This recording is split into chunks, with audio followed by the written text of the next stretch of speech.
Bueno, pues ya estamos de vuelta y como les decía, vamos a empezar nuestra tertulia política. Esta noche me acompañan, como siempre, Julio Liarte, portavoz de Populares en Libertad. Buenas noches. Buenas noches, encantado.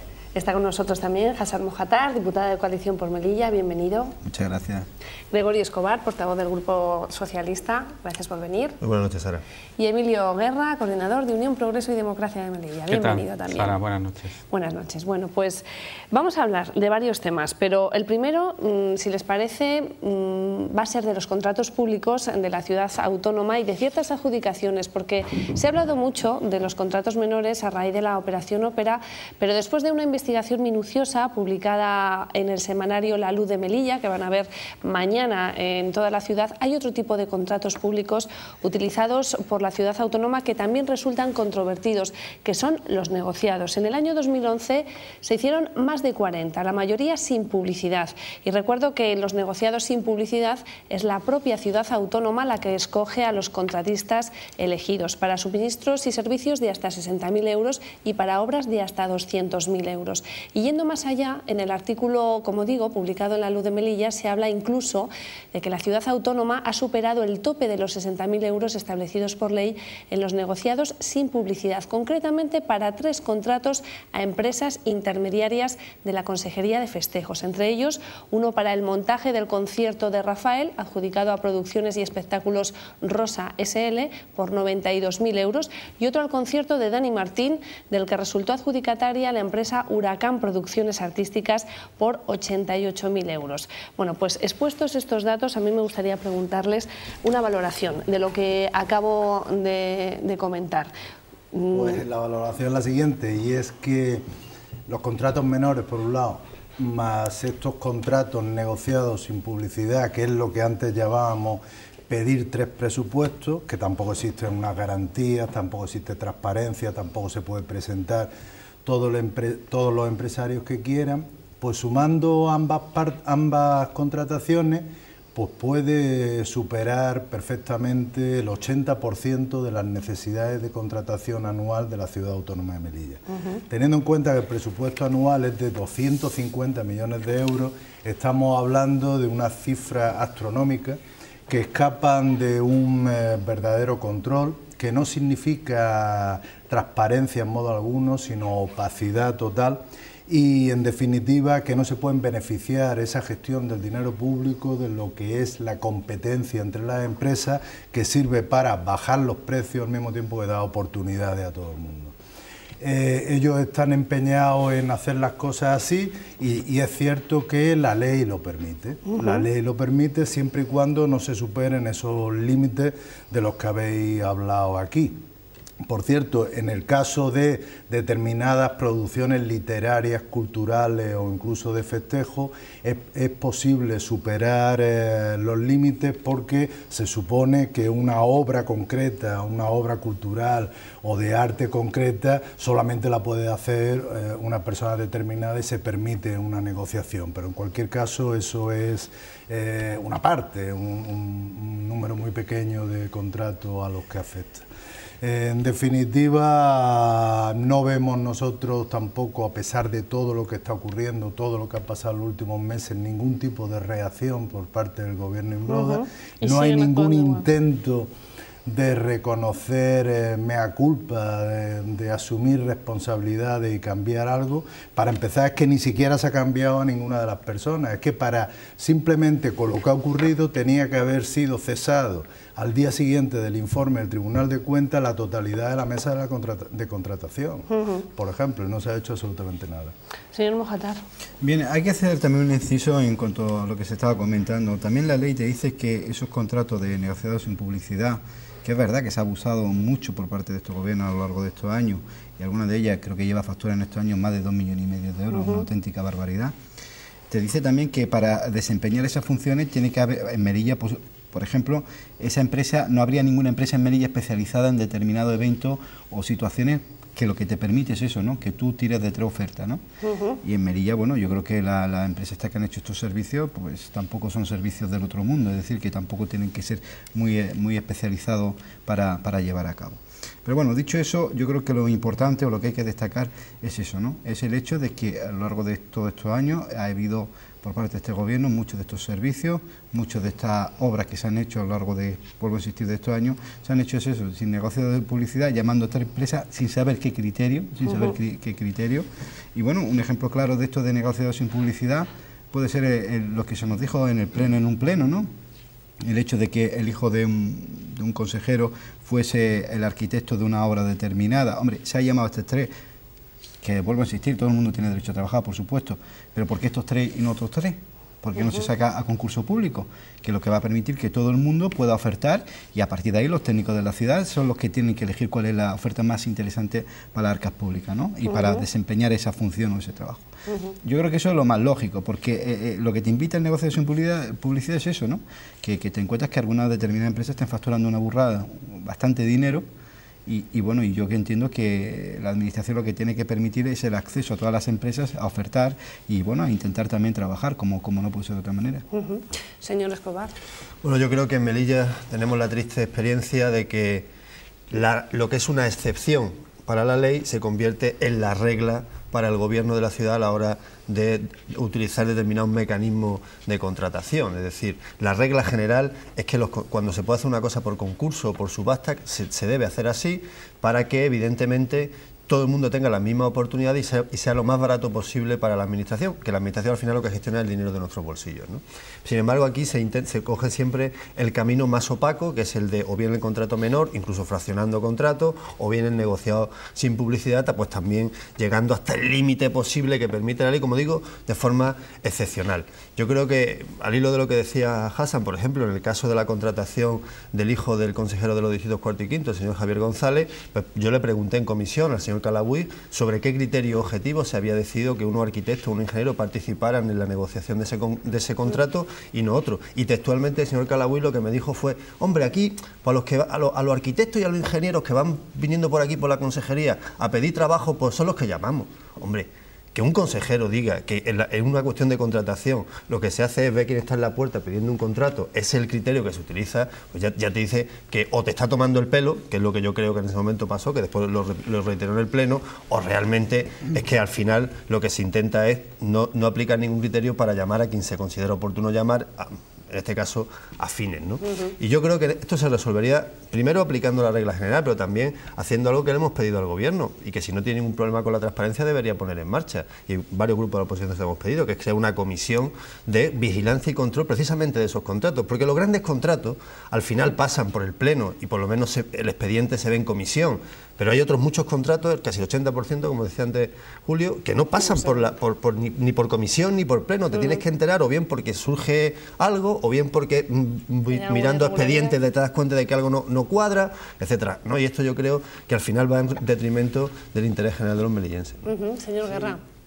Fíjate que los compañeros están hablando de ambigüedad en la aplicación de la ley y además de excepcionalidad, como muy bien ha dicho Gregorio, ¿no? Y yo creo que son los elementos que se dan para que aflore una habilidad del español por regla general, que es la picaresca, ¿verdad? Y sobre todo de algún sector, sobre todo de la administración, que nada continuamente en el fraude de ley y que se salta a la torera el ordenamiento jurídico. Se salta el ordenamiento jurídico hasta la propia Constitución, ¿no? Yo creo que aquí hay un problema de fondo y está en los sistemas de control y fiscalización, y tenemos que empezar por la propia ley de contratos del Estado. Si hay que modificarla, hagámoslo, y luego evidentemente también los primeros filtros a la hora de controlar estas actuaciones que pasan dentro de la administración local, evidentemente también por aquellos cargos de funcionarios de habilitación nacional que entonces se tenían, como son los interventores, como eran los secretarios generales, y que ahora pues se le ha coaccionado de una manera brutal en cuanto a su independencia a la hora de ser nombrados directamente por la propia administración, y luego finalmente también el propio Tribunal de Cuentas, ¿no? Que sabemos que es un órgano terriblemente politizado, que funciona tarde y mal y que en definitiva no atiende a las necesidades para las que fue creado. Yo creo que tenemos que empezar a tomar conciencia todos los grupos políticos, sobre todo las dos grandes fuerzas políticas de este país, tanto el Partido Socialista como el Partido Popular, que tienen la mayoría en las cámaras, para empezar a modificar todas estas cuestiones desde el principio, porque de lo contrario seguiremos dando margen a estas actuaciones irregulares y, por supuesto, a todos estos problemas que luego se originan. ¿Y consideran que, por ejemplo, la Consejería de Festejos necesita tener intermediarios para hacer ese tipo de contrataciones de los que hemos hablado, por ejemplo, para el montaje del escenario de Rafael? ¿No puede ser la propia Consejería la que directamente con su dinero público lo dedica? Se podría hacer directamente. Al igual que también a un artista determinado se puede hacer un contrato con su agente directo en vez de tener que acudir a un representante, porque hay veces que esos contratos se hacen a 3 bandas. La ciudad autónoma firma con un representante que a su vez firma con el agente. La ciudad autónoma le paga al representante, el representante le paga al agente. Ahí hay unos líos y tal, que bien. Hablando de lo que estábamos hablando hace un momento, efectivamente la ciudad tiene una reticencia muy grande a incorporar a los puestos de habilitados de carácter nacional. Son muy importantes para el control de la contratación y el control de cualquiera de los desmanes que pueda hacer un gobierno. Precisamente una de las razones por las que se están moviendo para intentar modificar el proyecto de ley, de nueva ley de administración local que está preparando el propio Partido Popular a nivel nacional, es precisamente para que Melilla deje de ser una consideración de entidad local para algunos efectos. Ellos lo venden para defender lo que es la autonomía de Melilla. Y yo, sinceramente, no creo que sea así. Una de las razones por las que no creo que sea así es su interés confesado en algunas reuniones, que no quieren convocar los puestos de trabajo de habilitado, interventor y secretario con la esperanza de que van a ser capaces de cambiar la ley y convertirnos en lo que ellos llaman un sueño de una comunidad autónoma de régimen común que tiene su propio interventor y secretario, y ya estamos viendo lo que está pasando por ahí en todos sitios. También para evitar que los pocos derechos que tenemos, que por ejemplo pedir información y que en la ley viene tasada, que te la tienen que dar alguna directamente, otra puedes verla, etcétera, pues aquí sería a libre albedrío de la Asamblea, que con una mayoría absoluta de estos señores, del PP, del señor Imbroda, pues mucho me temo que ni sería de derecho, ni tendríamos, esto sería como caer el telón de acero en Melilla. Es una manera de cargarse por la puerta de atrás la ley de transparencia. No, incluso modificar el régimen autonómico sin tener que pasar ni siquiera por la Asamblea a consensuar cuestiones fundamentales como es, por ejemplo, si en Melilla queremos que haya funcionarios habilitados nacionales controlando lo que hace el gobierno de la ciudad, o si queremos que sean por vía de la libre designación, que es lo que aspira como sueño desde Julio el señor Imbroda, ¿no? Es decir, que la decisión de nombrar al interventor y al secretario general, que deben controlar los procedimientos administrativos y todo el control presupuestario de contratación, dependa, se haga como un director general o se haga como otro cargo político del gobierno, evidentemente es el sueño, porque a quien te va a controlar cómo haces tu trabajo lo designa y lo cesas tú, con lo cual evidentemente pierde toda la autonomía. Una que viene desde hace ya muchísimos años, y la verdad es que opino igual lo que se ha dicho en esta mesa, ¿no? Que parte de los problemas que ha habido, por ejemplo, con el tema de la contratación ha sido por eso, ¿no? Por no tener una persona del cuerpo nacional, un habilitado, para que efectivamente se fiscalice pues todas las contrataciones o todos los gastos que se hacen por parte de la ciudad autónoma. Dicho eso, en cuanto al tema del festejo, mire, hay una cosa que se dice continuamente y yo creo que el ciudadano no llega a entender. ¿Por qué una administración, en este caso el Ayuntamiento de Melilla o Ciudad Autónoma de Melilla, tiene tantos gastos, por ejemplo, en el tema del festejo? Es decir, tú tienes unos servicios operativos, tú tienes una serie de consejerías, una serie de personal que podían desempeñar una función directamente y no tener que contratar a nadie. Eso es algo que, sinceramente, yo muchas veces no entiendo. Es como, por ejemplo, si me tienen que pintar las dependencias de nuestra oficina en el Ayuntamiento, ¿por qué tengo que recurrir a una empresa externa que luego tiene que pagar la Ciudad Autónoma? ¿Por qué no lo hacen los propios servicios operativos, que para eso tenemos trabajadores? Tampoco creo que tengan una saturación de trabajo como para no hacer esa función. Y bueno, y nos encontramos con hechos como estos, ¿no? Que a lo mejor un contrato, una actuación, una determinada actuación, que a lo mejor en otra ciudad de la península puede costar 30.000 euros, aquí en Melilla acaba costando 60.000 euros, ¿no? Y además luego con la idea, con la bueno, con la circunstancia de que son facturas fraccionadas, que si por transporte, el otro por si no se quede unos billetes, el otro una comida, y yo creo que eso el ciudadano no entiende. Es decir, aquí los responsables políticos tienen la obligación de velar por el dinero público. Y es decir, si yo puedo ahorrarme un dinero a la hora de una actuación, que entiendo que tiene que haber actuación, como lo puede ser de otra manera en una ciudad de un determinado cantante o unas fiestas patronales, la obligación del político es intentar ahorrarle el mayor coste a la ciudad. Y bueno, yo creo que en este caso no se hace, al contrario. Siempre, yo no sé por qué, por arte de magia, siempre nos cuesta el doble una actuación que puede costar en otro sitio de la península. Bueno, pues hablando de contratos y de licitaciones, precisamente esta semana ha salido publicado en el BOME la licitación del stand de Melilla en la próxima Feria Internacional de Turismo, que va a comenzar el 22 de enero. Y esta licitación ha salido por un coste de 214.000 euros, una cantidad, según el viceconsejero de Turismo, Javier Mateo, similar al stand del año pasado. A mí me gustaría preguntarles, ¿a ustedes les parece esta cantidad excesiva y merece la pena tener un stand en Fitur? Por partes. Me parece excesiva y me parece que no es necesario gastarse más de 100.000 euros al año solamente en el stand. Y después, además, gastarse 150 o algo así en irse allí de fiesta durante una semana, un conjunto de políticos que después se dedican allí a pegarse la gran vida, a hacer como si firman unos convenios que después son papel mojado y que nada más que sirven para rellenar titulares de periódicos en los medios de Melilla que están conveniados con la ciudad autónoma y de los cuales después nunca más se sabe nada.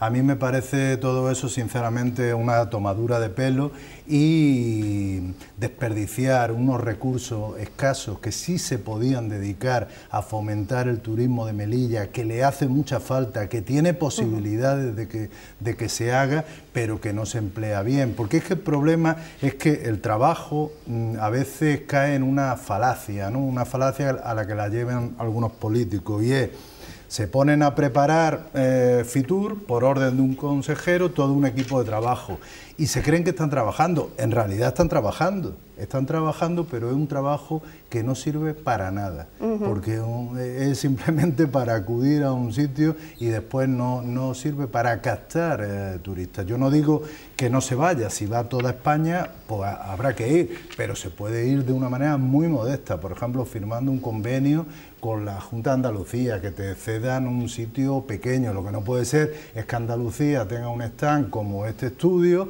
y Melilla pretenda tener otro como este estudio también. Es que todo eso es ridículo.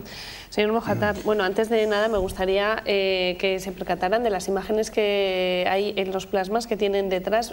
Son imágenes del stand del año pasado, que también me gustaría valorarlas con ustedes. La imagen que se dio de Melilla con chicas en bikini, un chico en bañador y simulando una playa.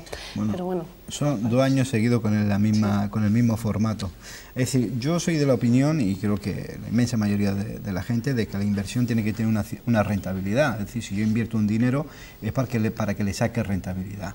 Entiendo que Fitur, en este caso la Consejería de Turismo, yo creo que es de la viceconsejería más y pues que menos resultados da y más dinero gasta. Tienen de presupuesto creo que alrededor de unos 3 millones de euros y algo, y bueno, y el turismo aquí en Melilla sabemos cuál es la realidad de ese turismo que tanto se nos vende con estadística y de que se han venido no sé cuántas personas.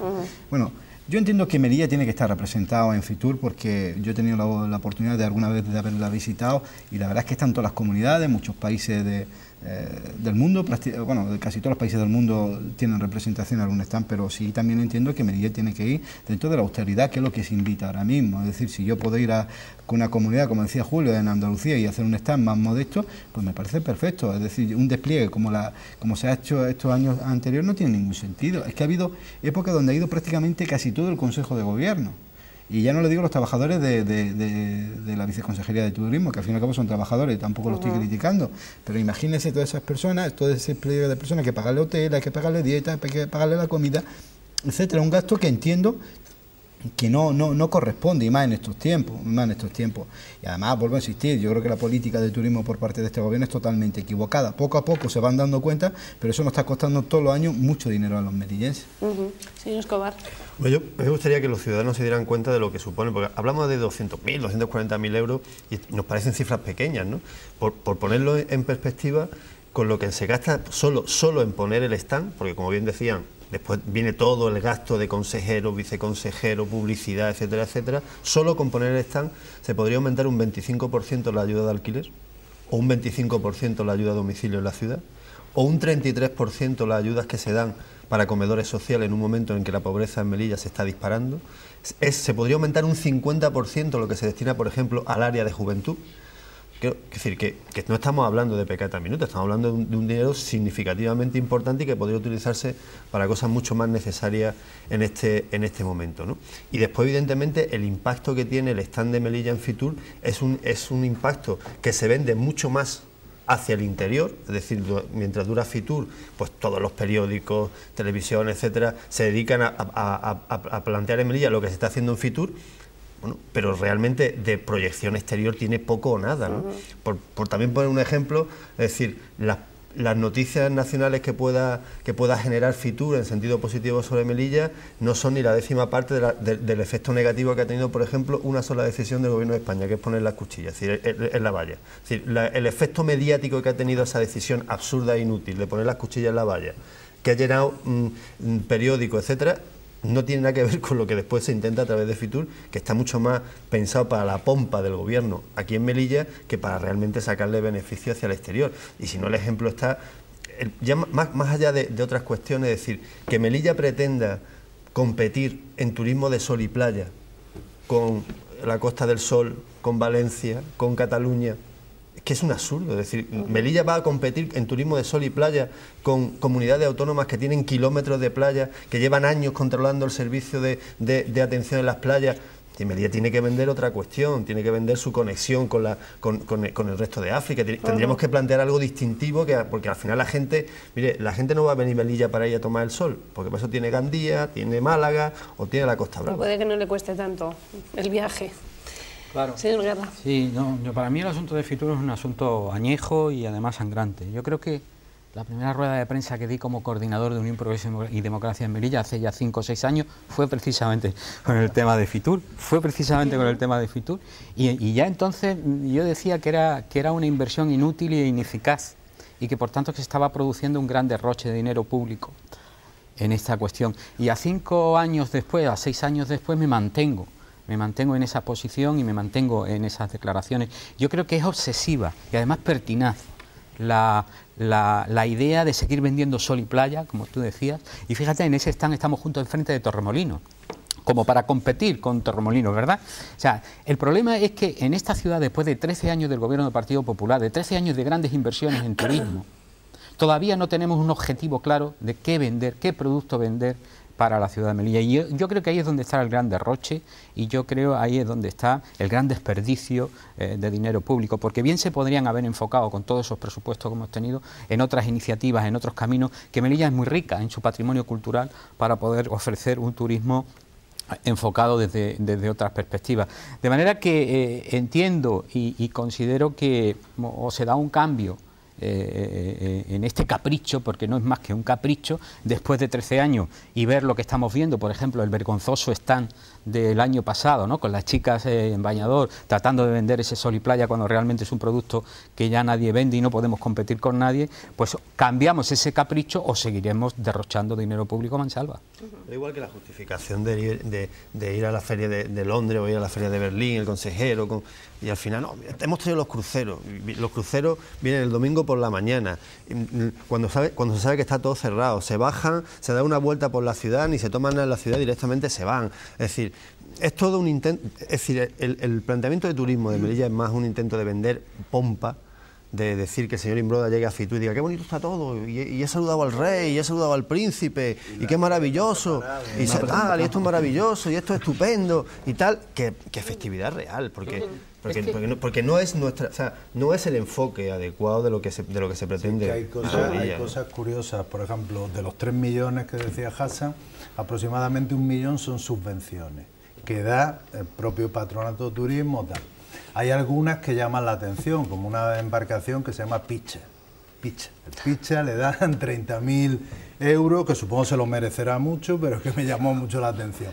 pero también sirven para complementar las subvenciones que los dos clubes en categoría nacional, en fútbol y en baloncesto, reciben de la ciudad autónoma, que para que no aumenten mucho en el presupuesto de la Consejería de Fomento y Deporte, pues lo meten también por el Patronato de Turismo y meten también unas cantidades que son elevadas. O sea, es una manera de, como todo, no existe ningún plan definido, no existe una estrategia, no existe un intento de posicionamiento de Melilla en el mercado internacional que defina hacia dónde nos queremos dirigir. No existe nada, lo único que existe es la improvisación permanente, el recibir llamadas del señor Imbroda y darle una subvención al Picha de 30.000.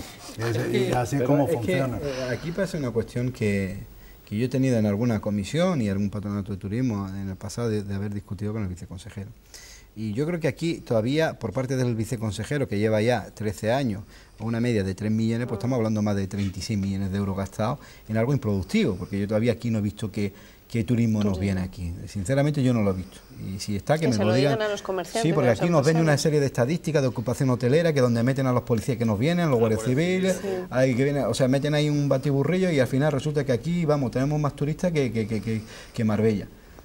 Nosotros, yo he tenido alguna discusión con él y bueno, y el hecho es que parece que a este gobierno le resulta duro reconocer la realidad. Es decir, nosotros no podemos vender ni playa, ni sol ni playa, porque es verdad.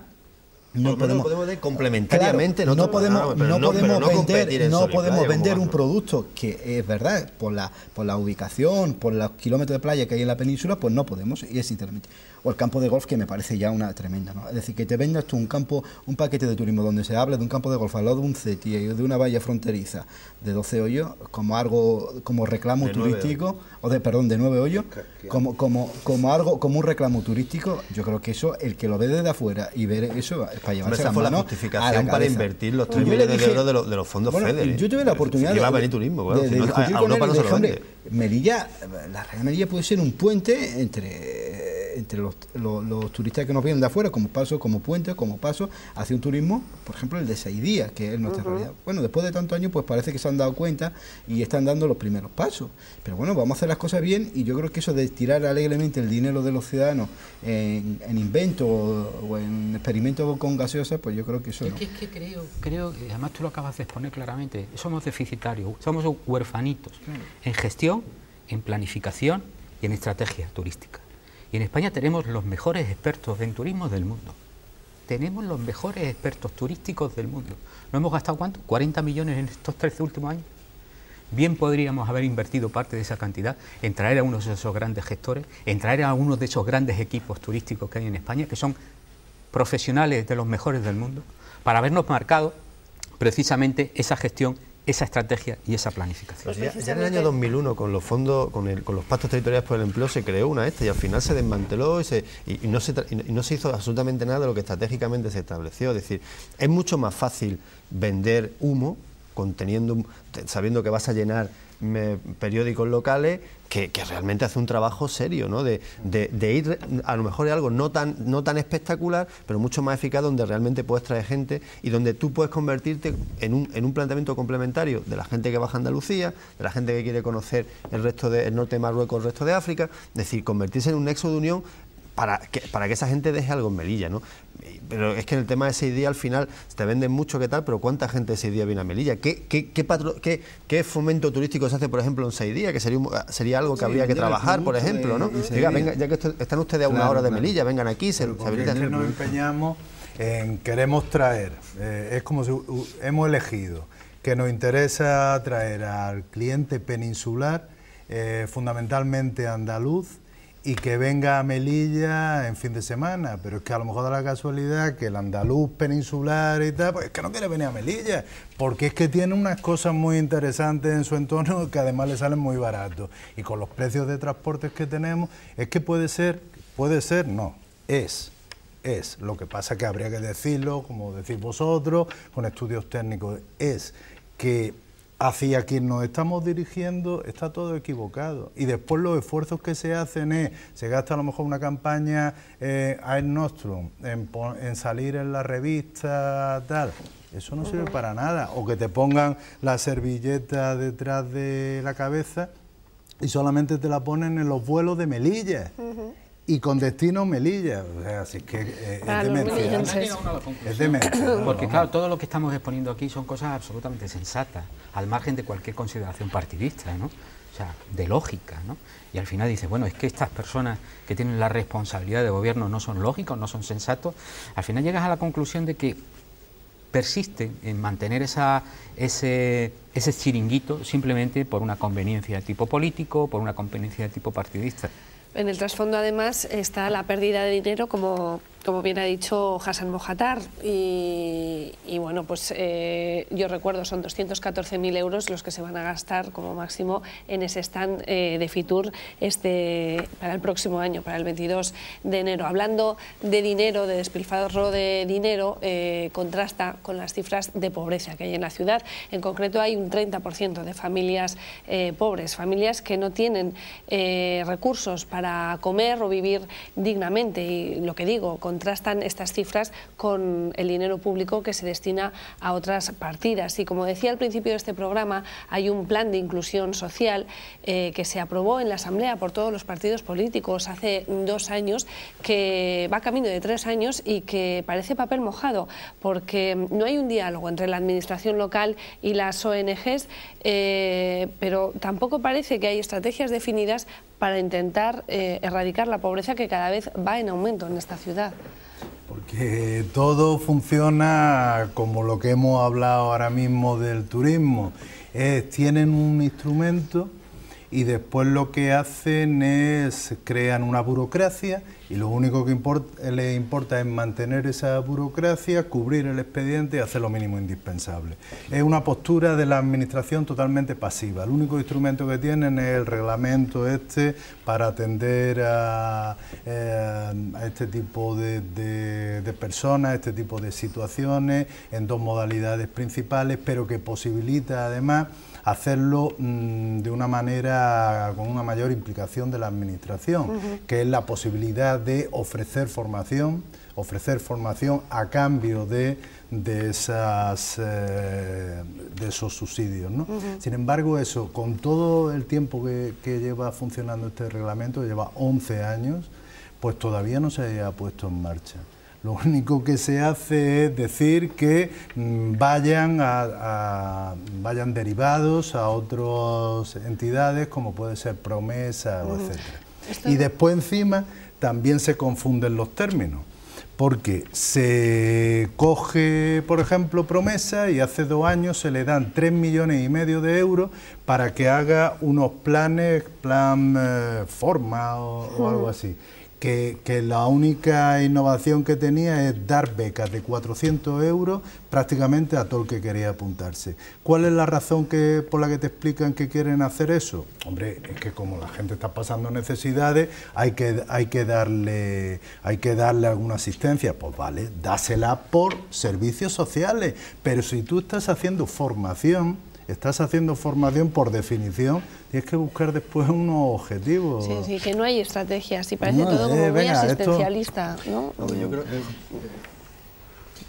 Yo creo que el tema del paro en esta ciudad es un tema sangrante. Es decir, no se puede permitir los índices de paro y sobre todo que la mayor parte de estos parados la bajísima cualificación que tienen. Y yo creo que parte de esa culpa la tiene este gobierno.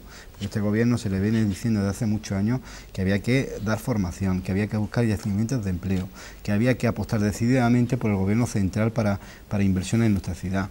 Y desgraciadamente lo que se ha estado haciendo todos estos años es una política de parcheo. Y menos mal que tenemos los planes de empleo, que es una solución, pero bueno, tampoco es una solución definitiva. Y estar subsidiado a lo que el Estado te dé cada 6 meses o cada 8 meses para un plan de empleo, que es dinero, y yo estoy de acuerdo con Julio, a lo que se refería, que es un dinero que se tira tontamente, porque bueno, estamos pagando a una persona 900 euros, 800 y pico euros, que es verdad que es una persona necesitada porque está en el paro, pero a cambio de nada, porque esa persona va a terminar esos 6 meses, va a cobrar el subsidio y está loca, lógicamente, desesperada para que los próximos planes le llamen. Pero ¿qué es decir, ¿qué se ha ganado con eso? Es decir, esa persona tiene algún tipo de formación, le va a valer esos 6 meses que se le ha pagado a la administración para que pueda insertarse en el mercado laboral. Ninguna, ninguna. Entonces, yo creo que la cuestión es eso. Si no tenemos a los trabajadores, y además el INEM lo dice claro, todos los estudios del INEM lo dicen, la baja cualificación y formación de los trabajadores de Melilla. Y eso es un hándicap a la hora, pues bueno, ya no aquí en Melilla, que el tejido productivo, el tejido laboral es muy limitado y es muy difícil absorber esta cantidad de personas, pero estas personas, si salen afuera a buscar una oportunidad de un trabajo, no la van a encontrar porque no tienen ningún tipo, o tienen muy poca formación. Y yo creo que ese déficit por parte de este gobierno se tenía que haber implicado más, ¿sabes? Tenía que haber implicado más. Es muy fácil que cuando hay unas elecciones cerca, pues eso, saca el curso de formación a 400 euros para determinado distrito, se sacan algún tipo de ayuda muy puntual, pero una vez que terminan esas elecciones, pues personas no han aprovechado el tiempo, han cobrado esos 5 o 6 meses y bueno, y ya veremos las próximas elecciones, pues si te llamo y te doy alguna ayuda más. Eso en cuanto a las políticas de empleo, pero en cuanto a las políticas de bienestar social, que parece que se está dando la espalda a las ONGs... Yo creo que en una ciudad donde tenemos casi 4.000 familias con todos sus miembros en paro, con 1.300 familias donde no tienen ningún tipo de ingreso, las políticas sociales tendrían que ser una prioridad. Pero una prioridad en el sentido que se comenta, ¿no? Es decir, de que realmente hubiera una planificación para la promoción social, no para la beneficencia y el asistencialismo, que es un escalón, el primer escalón, pero en el que hay que seguir ascendiendo. Porque si no, al final lo que condenamos es a una parte importantísima de la ciudad a la dependencia absoluta de la ciudad autónoma y del gobierno de la ciudad, con todo lo que eso implica en muchas otras cuestiones. Pero claro, cuando uno se da cuenta de cómo funciona la política de bienestar social, pues evidentemente lo que se demuestra es que no hay ningún interés por cambiar esa situación. Se quiere el asistencialismo y la beneficencia. El ejemplo es el pacto local por la inclusión. Es decir, lo que se aprobó en el año 2010, un acuerdo de todos los grupos políticos de apoyar el presupuesto de ese año de la ciudad a cambio de establecer un gran pacto por la pobreza que estuviera dotado presupuestariamente, etcétera. Eso no se hizo nunca.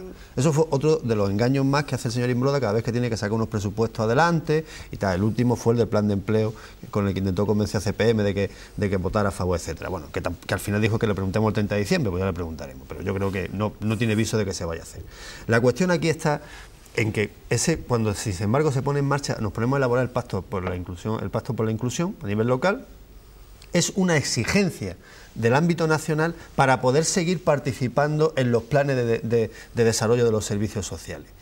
Nosotros lo que dijimos es decir, pero aprovechemos esa exigencia nacional para poner en marcha un verdadero plan estratégico de atención a las familias con necesidades en Melilla, en el que participen la ONG, porque de inicio no se quería ninguna participación, esto es una cosa que iban a hacer los técnicos y tal.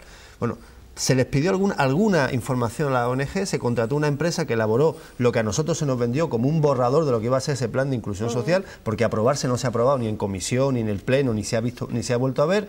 Se iban a poner a trabajar los directores generales de todas las consejerías para terminar de elaborar el plan y llevamos ya pues prácticamente 1 año y medio que no sabemos absolutamente nada de ese plan. Y sin embargo, nos dice la consejera el otro día que sí, que el plan ya está aprobado y que el plan ya está en marcha, que se está aplicando. Lo que esto significa es que, mire usted, lo que ellos nos vendieron como un borrador o como algo que teníamos que pactar entre todos, al final han cogido lo que ha hecho la empresa, se lo han mandado al Ministerio en Madrid y han dicho, nosotros ya hemos cumplido con la formalidad, así que ya podemos participar en el reparto de ayuda para temas sociales. Lo cual es lo de siempre, es decir, este gobierno no trabaja por los ciudadanos, sino únicamente a fuerza de que tenemos que cumplir expedientes o cumplir formalidades para seguir recibiendo fondos del Estado que después se terminan distribuyendo de una manera totalmente ineficaz. En el tema de promesa, lo que es sangrante es que se consigue que se desarrollen cursos para después esas personas que hagan los cursos de promesa puedan conectar con la formación profesional. Esa era la excusa de los cursos estos de los que estáis hablando, para que puedan después tener una formación reglada en el ámbito educativo. Se hacen cursos para 300 personas becadas. Cuando terminan esos cursos, lo que nos plantea promesa es decir, bueno, y ahora vamos a hacer unas tutorías para la gente que se va a presentar a los exámenes de formación profesional, y de 300 personas se piden tutoría para 20 personas.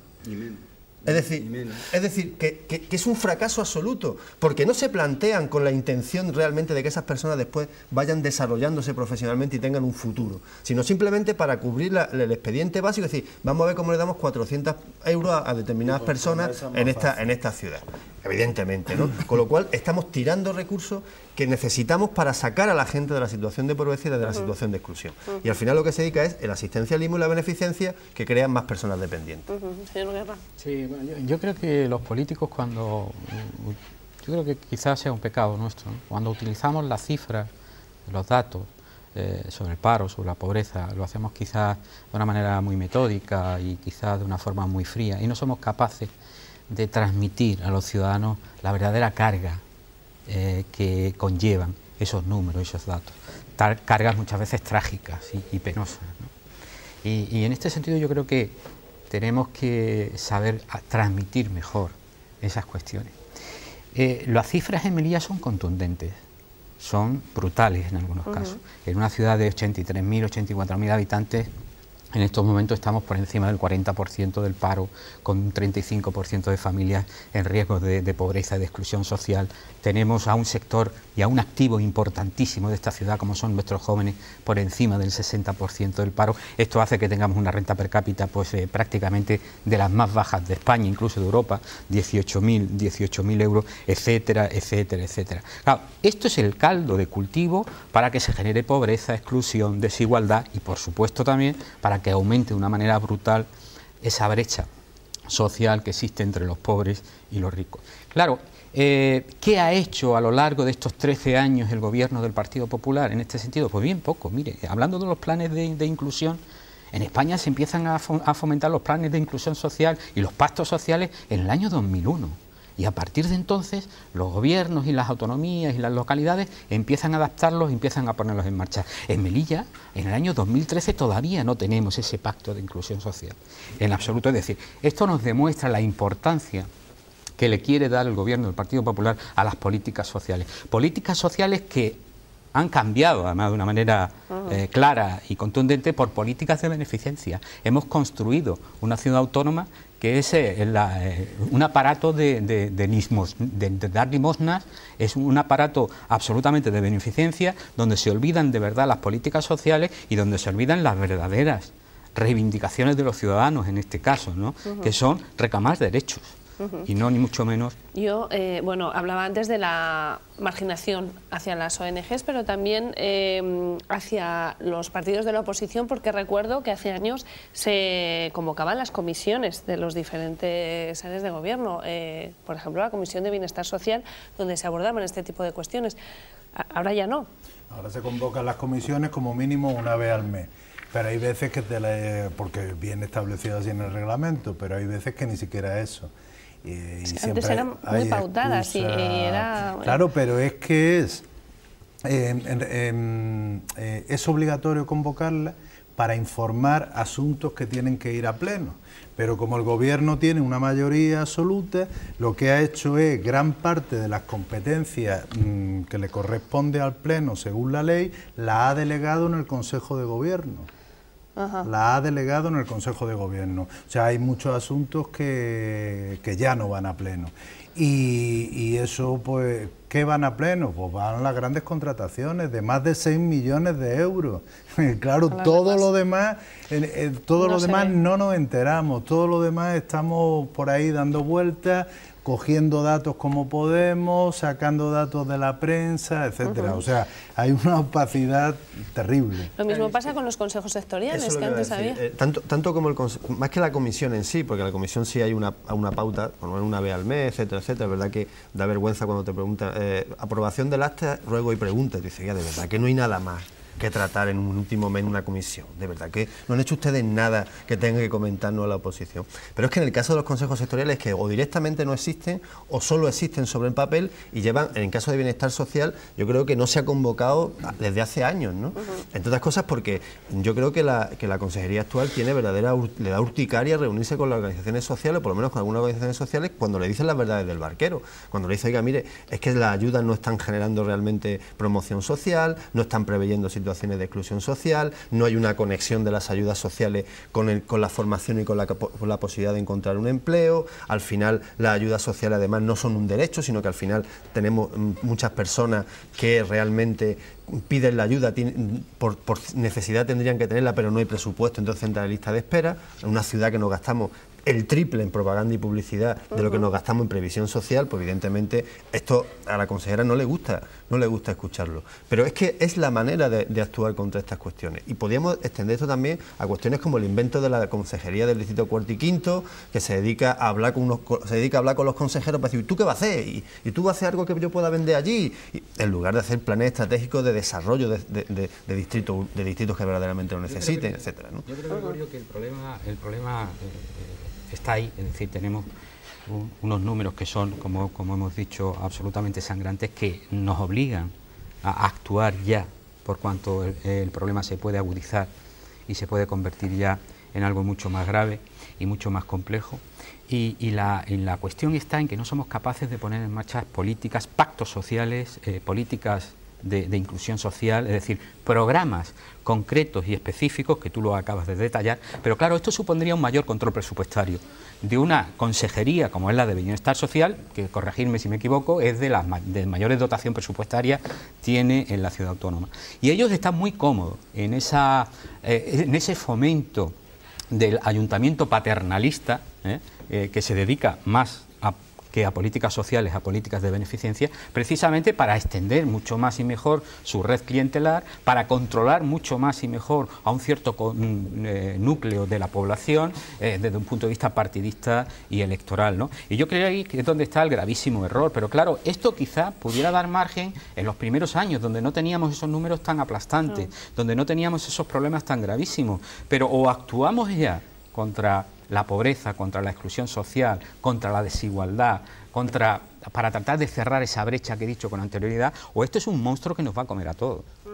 La verdad... Yo es que hay una cuestión que quede clara. Yo creo que se han hecho a lo largo de estos años una serie de estudios sobre las necesidades de la población melillense, sobre el tema de la exclusión social, sobre el tema de la pobreza, sobre las familias necesitadas, que yo creo que en algún pleno lo he dicho, yo creo que ya es hora de actuar. Es decir, es verdad que se presentó el plan de inclusión social hace unos años y no se sabe nada más de él. Se presentó un borrador. Un borrador. Porque no nos dijeron pero que era el plan yo tirando de memoria, yo creo que ya no sé cuántos estudios se han hecho sobre la pobreza de Melilla, y la verdad que todos esos estudios que han costado un dinero y que ya se sabe, yo entiendo que aquí tampoco hay que ser un superdotado para saber cuáles son las necesidades de los melillenses o de la gente necesitada de Melilla. Yo creo que es hora de actuar por parte de este gobierno. Es decir, una política de parcheo, una política donde yo me niego que la única vía de salida que tengamos sea, por ejemplo, los planes de empleo en cuanto a los sueldos o los cursos de promesa. Yo creo que o las becas. Yo creo que el gobierno tiene que estar más implicado en resolver esos problemas. Esta mañana, por ejemplo, hemos tenido una comisión de bienestar social y te marcaba unos parámetros para unas determinadas ayudas, por ejemplo, como para el IMI, que bueno, yo sinceramente me llevaba las manos a la cabeza. Es decir, una persona necesita, ¿por qué le tienes que pedir 3 años, por ejemplo, de residencia continuada? A una persona, si pide una beca, se le da a un hijo una beca universitaria, automáticamente se le deniega el IMI porque dice que ya tiene ingresos. ¿O por qué si una familia que vive con sus padres, una pareja con sus hijos que no tiene nada y desgraciadamente tiene que vivir con sus padres y el padre es pensionista, automáticamente el IMI se le retira porque dice que ya hay una serie de ingresos en esa vivienda? Es decir, cuestiones que todos sabemos, pero que parece que vamos a la marcha de la tortuga y poquito a poco, conforme van saliendo, intentar solucionar. Y yo creo que eso no. Yo, sinceramente, tener un grupo de personas importantes, un grupo importante de melillenses donde viven de la caridad, eso yo creo que no es bueno. Eso no es bueno para la ciudad ni para la ciudad ni para nadie. Claro. Y bueno, yo creo que se debería poner ya sobre la mesa cuáles son las soluciones que aporta este gobierno, que hable con la oposición y a partir de ahí trabajar en serio para erradicar, yo creo que es el mayor problema que tenemos en esta ciudad, que es el tema de la pobreza. Por ejemplo, una cuestión fundamental en todo ese plan de inclusión social que no estaba incluida. Nosotros pedimos que se incluyera, pero en el borrador que nos plantearon no estaba y por eso dijimos que no estábamos de acuerdo. Hace falta hacer un verdadero fomento del tercer sector, es decir, a las ONG, a las asociaciones, que son agrupaciones en muchos casos de voluntarios, que están poniendo su tiempo, que están poniendo su dinero, hace falta fomentarla y distribuir las subvenciones públicas en esta ciudad con objetividad. Es decir, exigir que las asociaciones que realmente están trabajando en muchas cosas y que no están recibiendo ninguna ayuda tengan la oportunidad, si realmente están haciendo un trabajo de interés social que está permitiendo salir a gente de la situación de exclusión. Y después vemos pues que hay determinadas asociaciones que surgen como hongos, que de repente surgen y a los 2 meses tienen una enorme subvención, cuando todavía no han demostrado que realmente tienen un recorrido que se lo haga merecedor de lo mismo, ¿no? Es decir, esto también es fundamental. O sea, la administración tiene que llegar a determinadas cuestiones, pero también hay un sector social en esta ciudad que lleva mucho tiempo trabajando, que hay mucha gente voluntaria, que además empezó siendo muy joven y que se ha formado para trabajar en estos ámbitos, a los que hay que apoyar, pero de una manera objetiva, en función de lo que realmente aporten al conjunto social y no en función de afinidades políticas, no en función de que se hay que contratar a determinada gente, etcétera, etcétera, ¿no? Yo creo que esto también es una lacra que sufren muchas personas, mucha gente que quiere hacer cosas en Melilla, pero a la que no se la deja trabajar o incluso se la persigue cuando dice, como decía antes, las verdades del barquero en prensa, cuando se lo dice directamente a la consejería, ¿no? Señor Iriarte, ya para terminar. Los planes, las estrategias y todas estas ideas escritas, y más si están consensuadas con el cuerpo social y los partidos políticos, son muy buenas. Todo el mundo sabe lo que hay que hacer, los trabajadores saben cómo tienen que hacerlo, qué es lo que tienen que hacer, dónde tienen que actuar, los ciudadanos saben cuáles son sus derechos. Y todo eso es bueno para todo el mundo y normalmente sirve para modernizar, para reforzar las organizaciones. Pero está demostrado que las estrategias de cambio y de modernización no sirven para nada, nunca llegan a buen fin si no están apoyados por la persona que ostenta el máximo liderazgo dentro de una institución. Es una cosa clara. ¿Por qué todas estas cosas no sirven en Melilla? Pues mire, eso tiene mucho que ver con la personalidad, con la forma de ser del señor Imbroda. Al señor Imbroda no le interesan las estrategias, no le interesan los planes, no le interesan las medidas, porque considera que eso es atarse las manos para no poder seguir haciendo lo que le da la gana, que es lo que a él le gusta. A él no le interesa que todo esté definido, a él no le interesa que los funcionarios puedan decidir porque ya está escrito, porque existen unos protocolos, etcétera. A él lo que le interesa es seguir haciendo lo que quiera, las llamaditas de teléfono y con una administración que funciona de una manera arbitraria. Claro, Julio, esa es su estrategia. Bueno, No, pues lo vamos a dejar aquí ya. Poner una oficina en presidencia para atender gente en una ciudad moderna. Decimos, para dar sueldo. Para dar, es que es una cosa tremenda, ¿no? Bueno, pues lo vamos a dejar aquí porque se nos ha ido el tiempo. Muchísimas gracias por estar acompañándome esta noche. La noche es clave y les espero el próximo miércoles para, como siempre, hablar de temas de actualidad. Gracias. Y a ustedes me despido rápidamente. Les digo adiós, hasta mañana a las 10 de la noche, como siempre, en nuestra cita habitual en La Noche es Clave. Gracias por acompañarnos.